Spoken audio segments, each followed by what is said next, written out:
Hello and welcome back. This is day 24. We are at hump day on our fourth week and well on our way to wrapping this thing up. Today, we're going to go back and look at some ways to write better. And these are tools that we've picked up over time, as we were doing Developreneur and as we're doing some of these courses. You can go out there. There's always tools popping up, and there's a little bit of varying types of focuses that these tools are going to have. Some are going to be more spelling and grammar related. Some are more like content related and helping you learn how to write if you're not a natural writer. Some of them are just sort of practice makes perfect kind of writing tools. Now the first one I want to go into is Grammarly. This thing, above all, my favorite tool anywhere. I think this is about as good a tool as I have run into for what it does. And you can check it out at app.grammarly.com or just grammarly.com. Oh, this is actually me logged in. I'm sorry.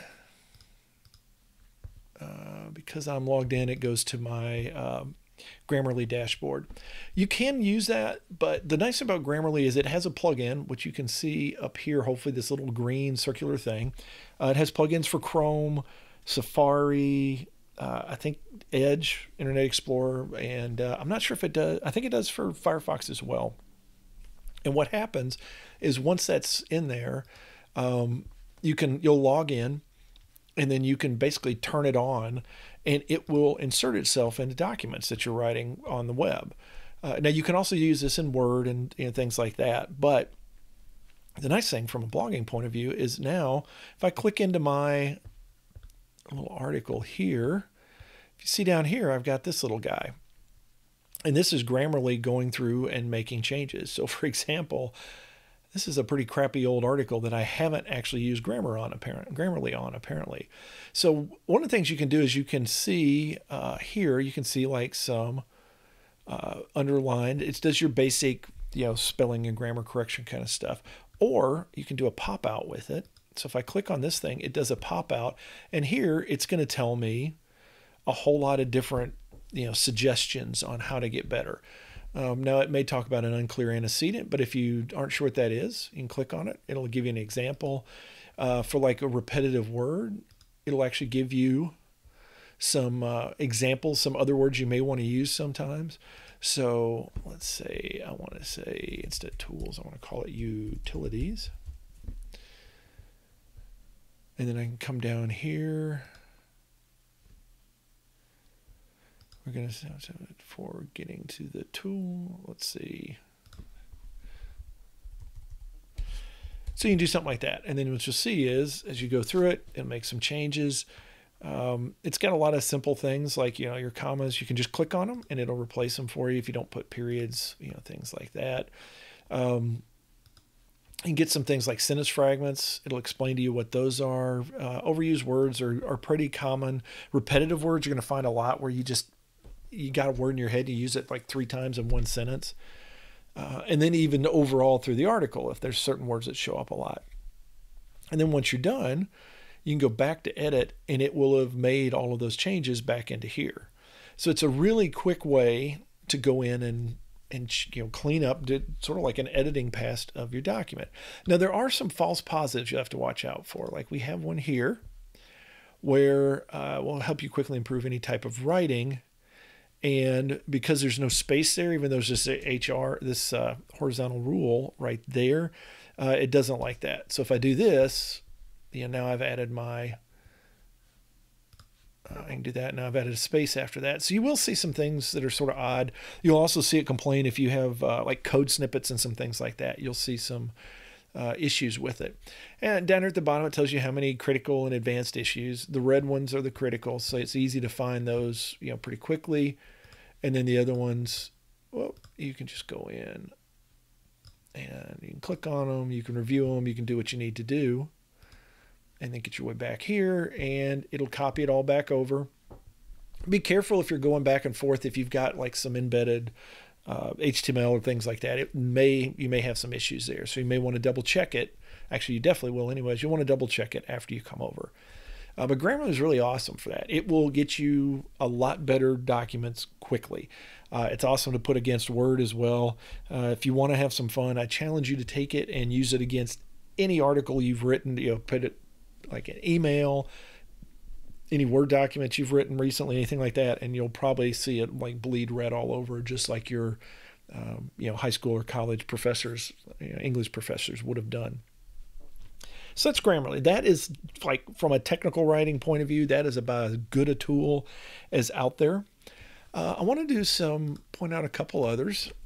One of these, 750words.com. This is a good building a habit kind of site, except for I have to use it this way. Pardon me, my browser is acting up recently. I may flip to another one real quick here.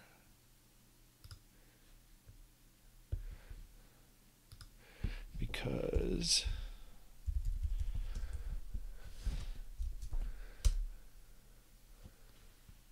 here we go. Let's just do it that way, because Firefox is complaining. So 750 words is a nice little site. It's very textual, as you see. The goal here is to write 750 words a day, and you sign up. It's not necessarily a blogging site. It's more like a journaling type site. You log in, and the goal is to do some writing every day. Like I said, it could be journaling. You may turn this into a blog. It may be something that you're using for your blog. It may be notes about whatever you're going through. You may want to do just like brain dumps, or maybe you want to like write fiction. You name it. It's essentially it's journaling, and it'll give you some little reminders and pokes and prods and stuff like that, and give you some goals. It'll show you stuff like here. You can see some of the charts that you'll get as far as like here's the did I write it all? I get a little slash. If I got all of them, I got an X, and I can see how much time did I spend, how am I feeling, in my reading or my writing. It actually goes and does some analysis there.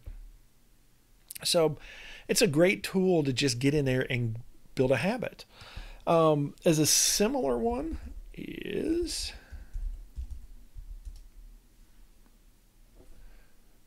hopefully this one will come up a little bit faster. Is Daily Page. This is another one that is a regular writing.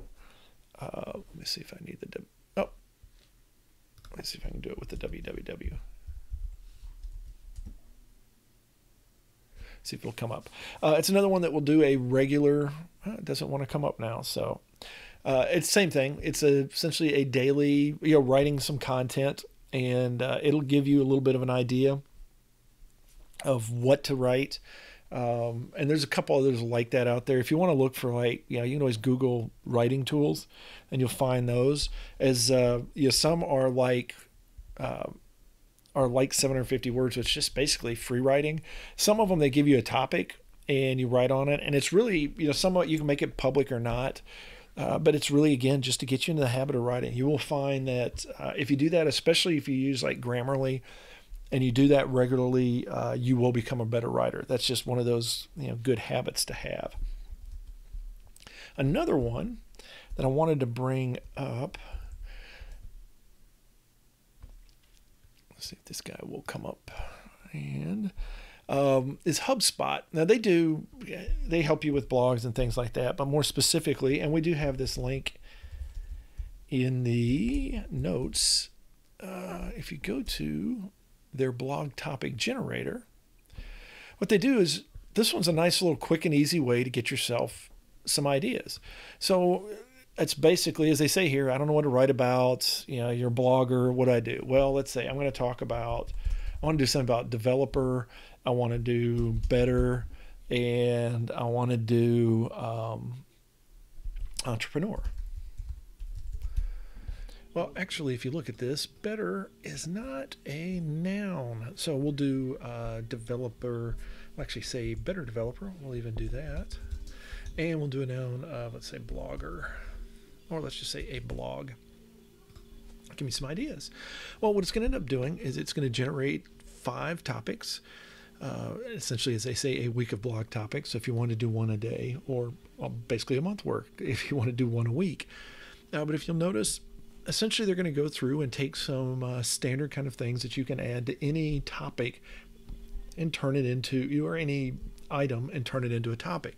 You may do the history, so you can do the history of entrepreneurs. You can do the classic, list kind of thing of 3 of this, 5 of that, or here, 7 things about better developers your boss wants to know, 5 tools everybody should be using.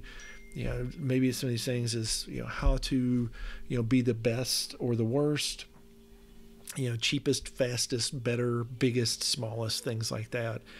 You can use those and you can combine with a couple of words and pretty quickly probably put yourself together, list of dozens of potential topics, and take a look at them. It may not be a bad idea to take this, give yourself a few ideas, get started, and then crank out a list of 20 or 30 items that you want to go over, and or maybe more. And then you sort of call it out. Take the ones that look lame or redundant or just not terribly interesting. You can ignore those, and then you can move on to the ones that are like some really winner ideas. Take a look at the additional notes, because there's going to be some.